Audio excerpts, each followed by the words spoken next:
저는 오늘 이 시간 분투라는 제목으로 주의 말씀 증거합니다. 여러분은 여러분들의 인생 가운데 주님을 위해 가장 치열했던 시기가 언제였습니까? 저는 충신대 신학과 다녔던 그 신학생 시절이 아니었을까 싶어요. 그때 제 기도 제목이 뭐였는지 아세요? 주님, 평범하게 죽지 않게 해주세요. 제가 맨날 그렇게 기도했어요. 기도할 때마다 주님, 저 평범하게 죽지 않게 해주세요. 병원에서 병들어 죽거나 늙어 죽지 않게 해주세요. 저 진짜 주를 위해서 인생 한번 던졌는데 진짜 멋지게 주를 위해 살다가 멋지게 죽고 싶어요. 아니 진짜 문자 그대로 죽는 그 마지막 장면조차도 멋지게 죽고 싶어요. 주님, 저 평범하게 죽지 않게 해주세요. 저 매일 그렇게 기도했어요. 뭐 가령 이런 거죠. 선교사로 간다면 선교지에서 원주민 선교를 하다가 막 독침 같은 거 맞는 거예요. 독침 그래가지고 탁 맞아가지고 이러면서 예수 믿으세요 뭐 이러면서 죽는다든지, 아니면 목회자가 된다면 강단에서 막 불을 토하면서 막 하나님의 말씀을 뜨겁게 증거하다가 막 피 토하는 심정으로 파닥 쓰러져가지고 이제 하나님 품에 안기는 거죠. 주를 위한 분투, 즉 있는 힘을 다해 노력하고 싸우기를 소망했던 것입니다. 열망했었어요. 그런데 시간이 지나 지금은 어떨까요? 주님, 강단에서 사망하면 교회가 어려워집니다. 목사가 너무 고생하면요 교인들 시험 들어요. 이런 기도를 하고 싶어질 때가 있습니다. 주님, 살살 하시죠. 안 그래도 목회 힘듭니다 주님. 이런 마음 같은 거 말이지요. 뭐예요? 분투가 조금씩 시들해지는 것입니다. 여호수아가 나이 들자 하나님은 정복에서 정착으로의 전환을 명령하셨죠. 그에 따라 13장부터 19장에 걸쳐서 가나안 땅이 각 지파에게 어떻게 분배되었는지를 우리에게 소개하죠. 사실 발음도 잘 안 되는 이 성읍들과 지명들로 가득 찬 이 부분을 읽다 보면은요 정말 지루하다 못해 졸리기까지 합니다. 혹시 여러분들 중에 요즘 밤에 잠 잘 못 주무시는 분 계세요?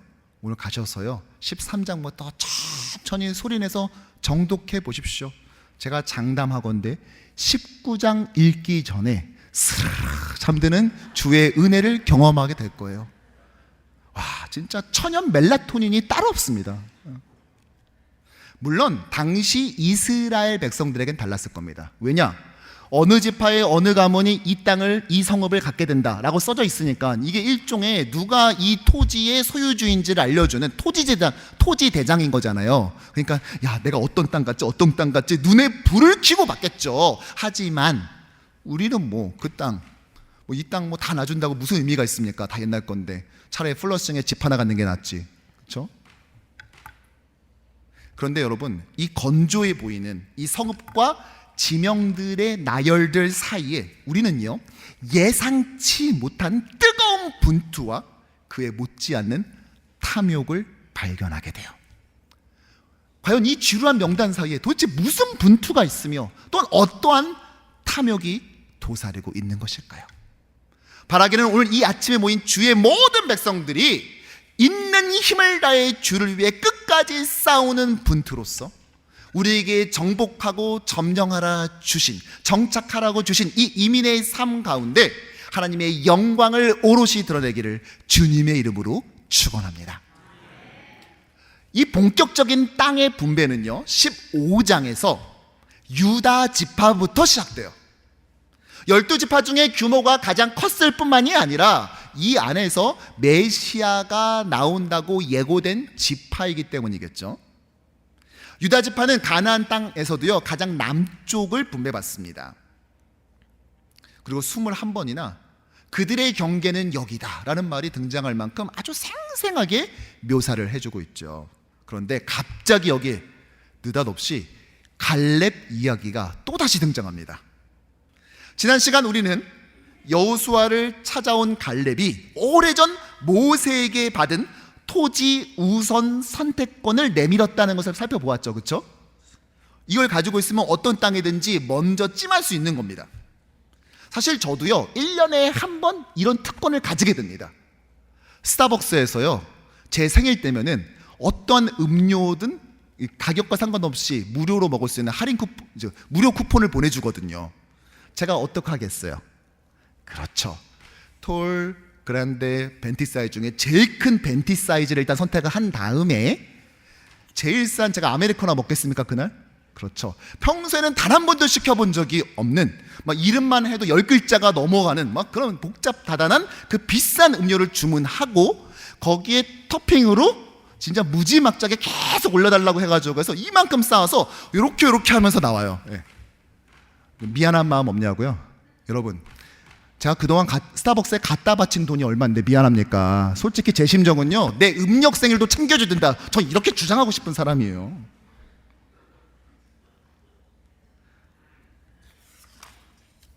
갈렙 역시 가장 크고 좋은 땅 선택할 수 있었죠. 남들 다 가고 싶어하는 그 땅 저거 놔주세요 할 수 있었죠. 하지만 그는 어떤 땅을 선택했다고요? 거인 아낙 자손이 사는 헤브론을 달라고 요청했습니다. 그리고 오늘 또다시 그 갈렙이 등장하고 있는 거예요. 갈렙은 아낙 자손의 본고지로 들어가서 그것을 공략합니다. 그것이 바로 15장 14절 15절인데요 우리 함께 읽어보죠. 갈렙이 거기서 아낙의 소생 그 세 아들 곧 세세와 아히만과 달메를 쫓아내었고 거기서 올라가서 드빌 주민을 쳤는데 드빌의 본래 이름은 기럇 세벨이라. 특별히 성경은요 원래 기럇 세벨이라 이름했던 드빌 함락 이야기를 우리한테 소개해요. 그런데 이 성읍은요 갈렙이 직접 가서 공격한 것은 아니에요. 이 성읍의 공략을 앞두고 16절에서 갈렙은 이렇게 말합니다. 갈렙이 말하기를 기럇세벨을 쳐서 그것을 점령하는 자에게는 내가 내 딸 악사를 아내로 주리라.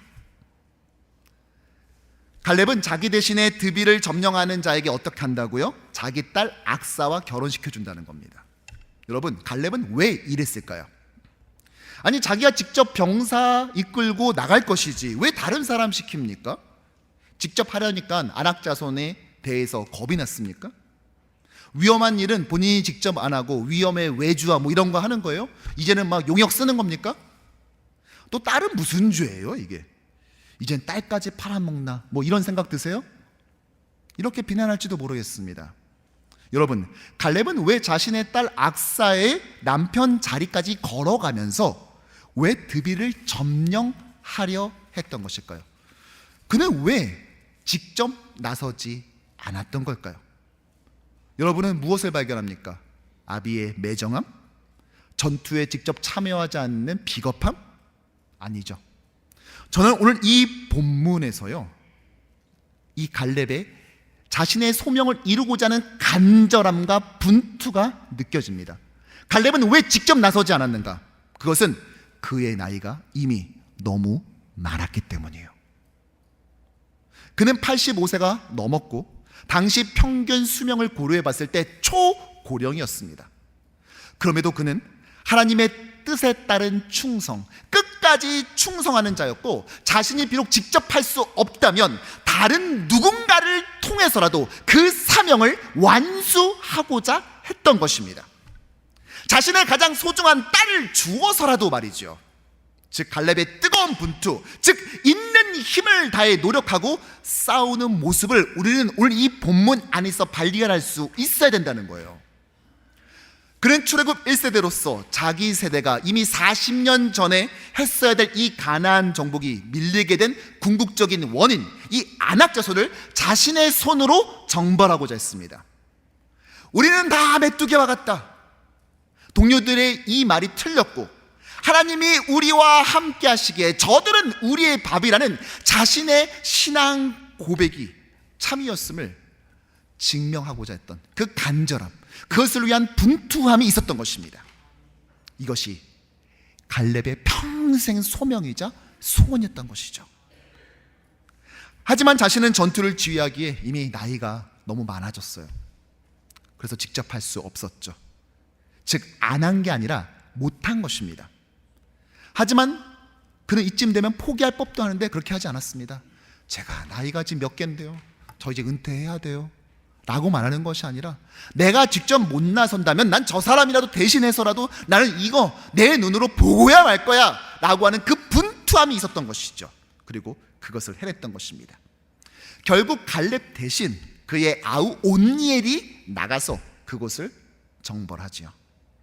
여기서 아우라고 했는데요, 사실 이 아우라는 단어가 친동생부터 시작해서 친척까지 다 번역이 가능한 단어라서 정확한 촌수 계산은 불가능해요. 분명한 것은 갈렙의 분투를 이루어준 이 온니엘은 악사를 아내로 맞이했다는 거예요. 17절에 갈렙의 아우 그나스의 아들인 온니엘이 그것을 점령함으로 갈렙이 자신의 딸 악사를 그에게 아내로 주었더라. 아멘. 그리고 이 온니엘은요, 여기서 끝나는 것이 아니라 이후 사사기에서 이스라엘을 구원한 첫 번째 사사가 됩니다. 그냥 사사 중 하나가 아니라 사사 중에서 가장 완벽하고 모범적이에요. 그래서 12명의 사사 중에서 사사라 함은 본디 이래야 된다라고 말한 단 하나의 결점도 나오지 않는 사사가 바로 온니엘입니다. 무슨 말이에요?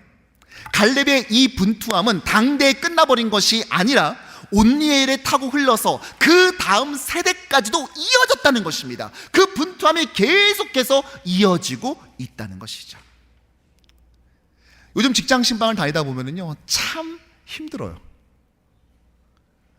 진짜 여러 가지 거시경제적인 뿐만이 아니라 정말 그 비즈니스의 현장마다 예상치 못했던 일들이 너무 많이 발생하기 시작하고, 그래서 힘들어하는 것들을 봐요. 때로는 전화 신방을 하고 또 직접 방문하면서 와, 이런 치열한 현장에서도 불구하고 그 안에서도 그냥 먹고 살기도 바쁜데 그 안에서 하나님의 영광을 드러내겠다고, 그리스도인의 그 명예를 지켜나가겠다고 그 분투하는 성도들을 볼 때마다 얼마나 마음에 큰 감동과 도전을 받는지 모릅니다. 가끔은요, 저 설교 하루 쉬고 그분들 올라와서 정말 간증시키고 싶은 그런 마음이 들 때가 너무나도 많이 있어요. 또 다른 갈렙과 같은 그 임무를 수행하고 있는 분들이죠. 하지만 여러분, 모두가 분투했던 건 아니에요. 유다 지파에 이어 16장과 17장에서는요 요셉 지파의 땅 분배가 소개됩니다. 요셉 지파, 좀 어색하죠, 그렇죠? 사실 요셉 지파란 누구를 말하는 것입니까? 여호수아 16장 4절은 이렇게 소개하고 있죠. 요셉의 자손 므낫세와 에브라임이 그들의 기업을 받았더라. 므낫세와 에브라임을 묶어서 요셉 지파라고 하는 것입니다. 사실 이것은 역사를 좀 살펴봐야 되겠죠. 창세기 49장에서 야곱은 자신의 아들 하나하나를 불러서 아들마다 맞춤식 축복을 해줘요. 그런데 그 중에서 요셉은 가장 길고 가장 긍정적이고 가장 강력한 축복을 받게 되죠.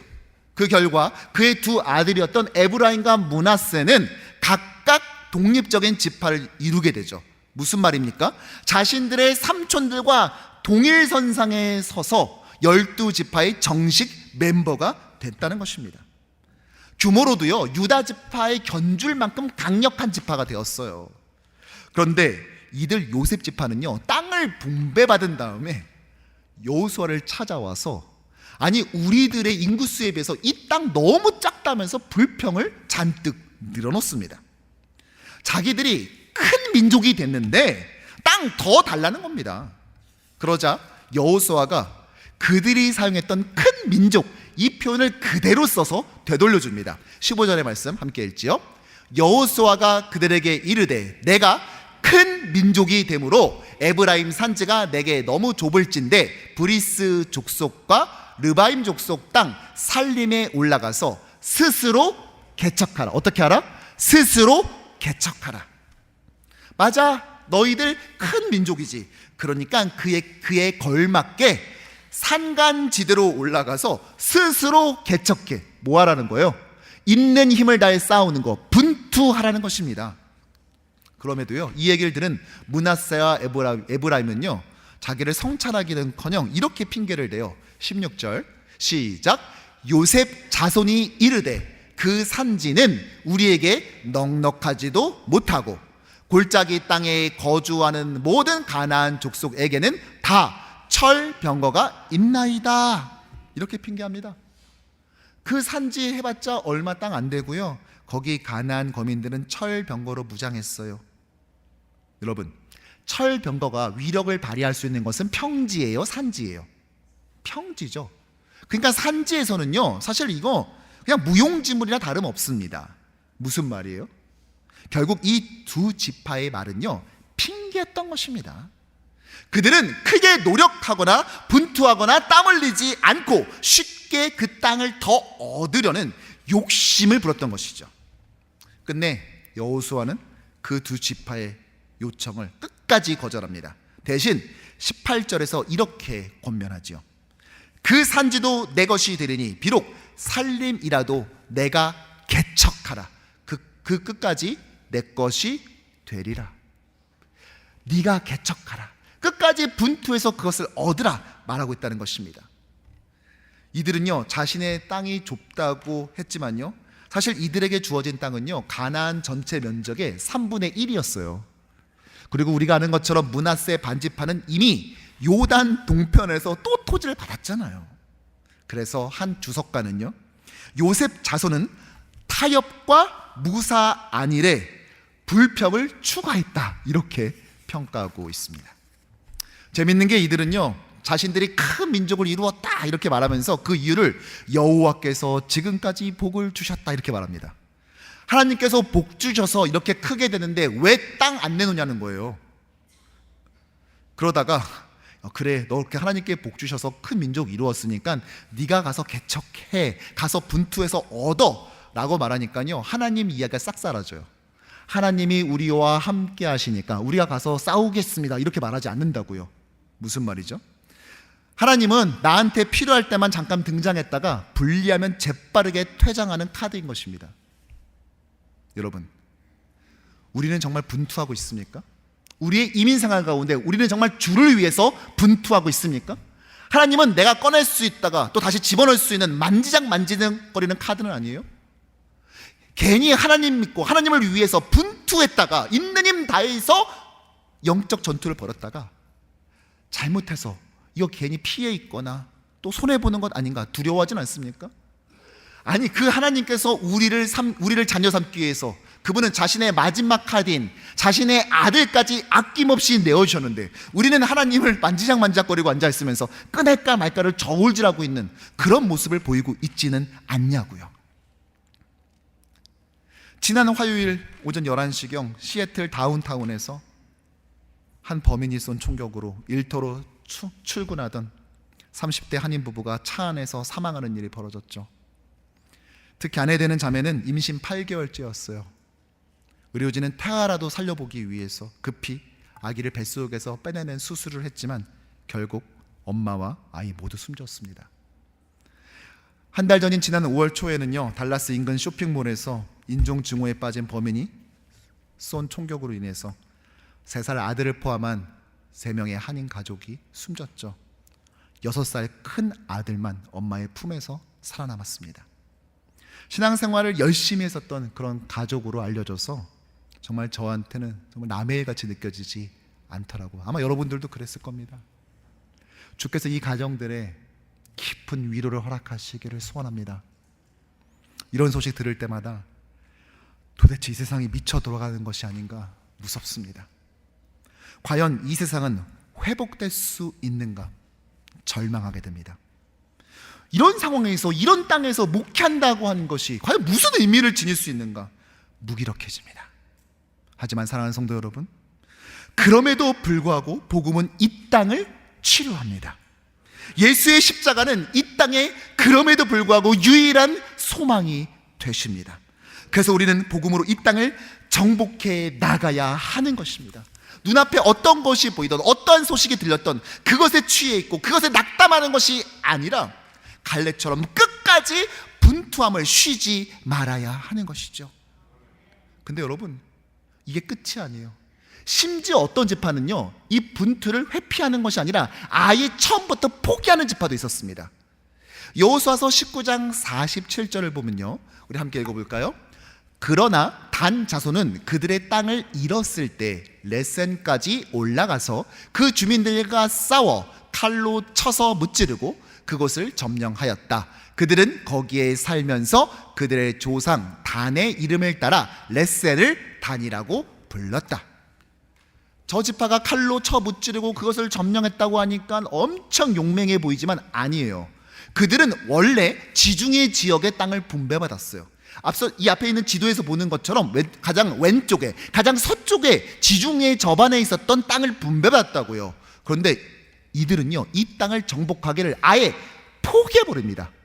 그래서 짐 싸들고요, 북쪽으로 올라가요. 가장 북쪽까지 올라가는 것입니다. 그리고 그곳에 자신들의 지파 이름을 따서 단 이렇게 붙인 거예요. 왼쪽에 있어야 될 지파가 가장 위쪽에 있게 된 것이죠. 우리가 그래서 가끔 성경 읽다 보면요, 단부터 브에세바까지라는 표현을 보게 되죠. 사무엘상 3장 20절에도 보면은 단에서부터 브엘세바까지의 온 이스라엘이 사무엘은 여호와의 선지자로 세우심을 입은 줄 알았더라 라고 말하잖아요. 지도에서 나온 것처럼 단, 가장 최북단에서부터 브엘세바 최남단까지, 한국식으로 말하자면 백두에서 할랄까지라는 표현이 등장하게 된 것입니다. 사실 다른 지파들, 가령 가장 강력했던 유다라든지 또는 에브라임 므낫세도요, 자신들이 할애받은 이 영토 안에 있었던 가나안 거민들을 모두 몰아내지는 못했어요. 하지만 이렇게 아예 처음부터 포기하고 그 땅 싹 다 포기하고 다른 곳으로 짐 싸간 지파는 이 단밖에 없다는 것입니다. 분투는커녕 아예 싸움조차 하지 않는 것이죠. 결국 성경의 가장 마지막에 나오는 요한계시록 7장에 보면요, 12지파의 명단이 소개됩니다. 14만 4천으로 상징된 그 명단이 소개되는데 그 12지파에서 아무리 눈을 씻고 봐도 단 지파는 없습니다. 물론 이것의 가장 큰 원인은 단지파의 우상숭배 때문이에요. 이후 사사시대뿐만이 아니라 이후 여로보암 때도 단은 우상숭배의 본거지가 되죠. 하지만 그 근본 원인의 시작이 어디였습니까? 자신이 받은 땅, 이 유업을 처음부터 포기하고 다른 곳으로 이주한 것부터 시작된 것입니다. 분투하기를 포기한 것이죠. 그러므로 우리는 우리의 이민의 삶 가운데서 하나님을 위해서 우리의 모든 것을 다해 노력하고 싸우는 이 삶을 결코 포기해서는 안 된다는 것입니다. 아니, 우리뿐만이 아니라 우리의 젊은 세대, 다음 세대 역시도 우리의 분투함이 이어지도록 해야 돼요. 마치 갈렙의 분투함이 온니엘로 이어져서 이후 사사시대를 열었던 것처럼 말이죠. 다음 주 우리는 주일학교 우리 졸업 예배를 앞두고 있어요. 가끔 보면은 이제 졸업 예배 때는 우리 졸업하는 우리 아이들을 이제 본당으로 불러가지고 뭐 성도들 앞에서 박수 받고 선물을 주기도 하는데, 제가 가만히 생각해 봤더니 그게 아이들 입장에서는 좀 이상할 것 같아요. 그렇지 않아요? 지금까지 여기서 이 전도사님과 선생님과 같이 지냈는데 마지막 예배를 딴 데 가서 낯설게 드리는 게 누구를 위한 건가 좀 싶더라고요. 그래서 마지막 예배는 지금까지 너희들이 신앙교육 받고 키워준 그곳에서 드리는 것이 의미가 있다. 축하받고 하는 것이 더 의미가 있다. 그래서 아이들 괴롭히지 말고 그냥 본당 본인들 예배를 드리라고 했어요. 다만 우리는 하나의 선물을 좀 준비해 주려고 합니다. 오늘 일단 예배가 끝나고 나면요, 12학년 친구들 이제 고등학교를 마치고 이제 성인으로서 사회로 나가게 되는 우리 12학년 아이들은요, 오늘 예배가 끝나고 나면은 한 1시간 반, 2시간 떨어진 곳에 가서 1박 2일 동안 졸업여행을 가요. 제가 뭐 숙소비는 아끼지 말고 좋은 데로 아이들 해라 했더니 와, 제가 깜짝 놀랐어요. 하루에 그렇게 비싼 숙소가 있다는 거를 처음 알았는데, 뭐 아깝지 않습니다. 아이들을 위한 투자들이에요. 투자는 그렇죠.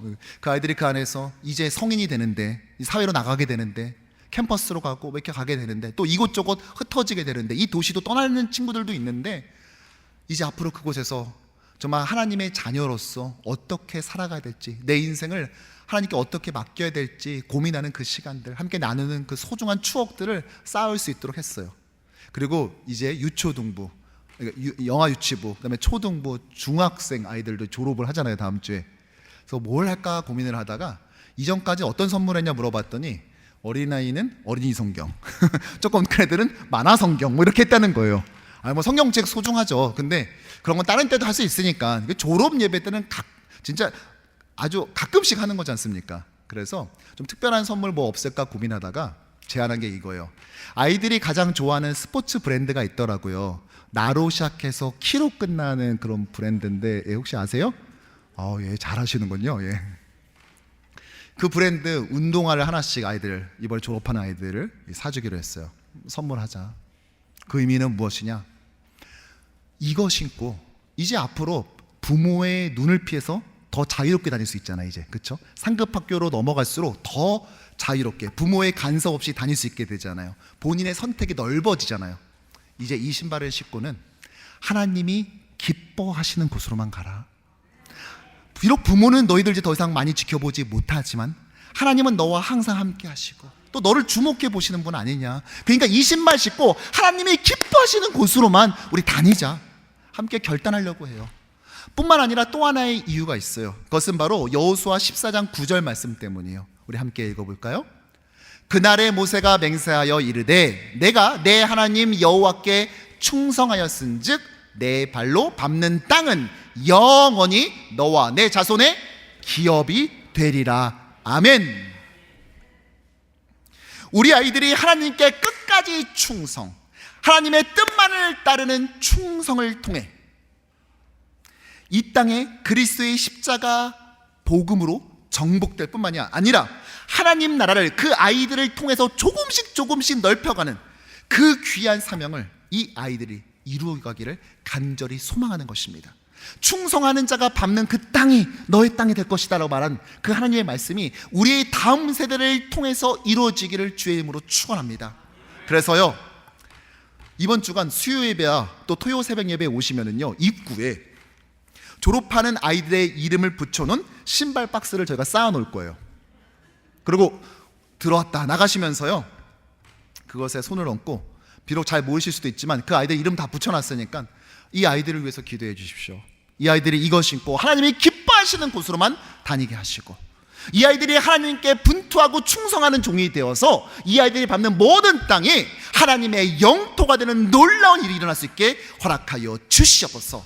이 어른들의 기도를 머금는 선물을 가지고 다음 주에 그 아이들에게 전달하려고 그래요. 여러분 어떻습니까? 우리가 이것을 소망하면서 함께 나아갑시다. 우리의 분투함은 절대 우리 세대에 멈추는 것이 아니라 다음 세대로 흘러나가야 됩니다. 갈렙의 분투함이 여호수아에서 멈춰선 것이 아니라 이후 온예를 통하여서 첫 번째 사사를 통하여서 새로운 시대까지 펼쳐졌던 것처럼 우리 뉴효신 장로교회가 나가야 될 분투함의 중단과 멈춤은 없기를 축원합니다. 말씀을 정리하죠. 가나안 정복과 정착은 이 땅을 살아가는 그리스도의 삶을 투영하고 있습니다. 그러므로 우리는 오늘 스스로에게 이렇게 물어야 돼요. 나는 지금 주를 위해 분투하고 있는가? 있는 힘을 다해 나에게 주어진 영적 싸움을 수행하고 있는가? 젊었을 적 평범하게 죽지 않게 해주세요 라고 기도했던 그 당시 제 아내는요, 평범을 뛰어넘는 삶에 대한 열망이 있었던 것 같아요. 그리고 내 인생이 내 계획과 내 생각대로 흘러가지 않을 뿐만이 아니라 하루를 견디는 것조차도 쉽지 않음을 알아채버린 지금, 이제 저는 이렇게 기도합니다. 주여, 목회의 마지막 날까지 주를 위해 분투하게 하여 주옵소서. 나의 마지막은, 나의 인생의 결론은 그냥 주께 맡겨드리고 나는 그저 내 앞에 주어진 이 하루의 하루를 있는 힘을 다해 주를 위해 싸우되 갈렙처럼 끝까지 싸우는 주의 충성스러운 종이 되게 하여 주시옵소서. 이제 이렇게 기도하고 있습니다. 바라기는 우리 뉴욕 교신장로교회 모든 성도들이 자신의 모든 것을 다해 주를 위해 싸움으로써 우리에게 주어진 이민의 삶을 그리스도의 이름으로 또 하나님의 영광 가운데 매일매일 정복해 나가는 주의 강력한 군사 되기를 간절히 축원합니다.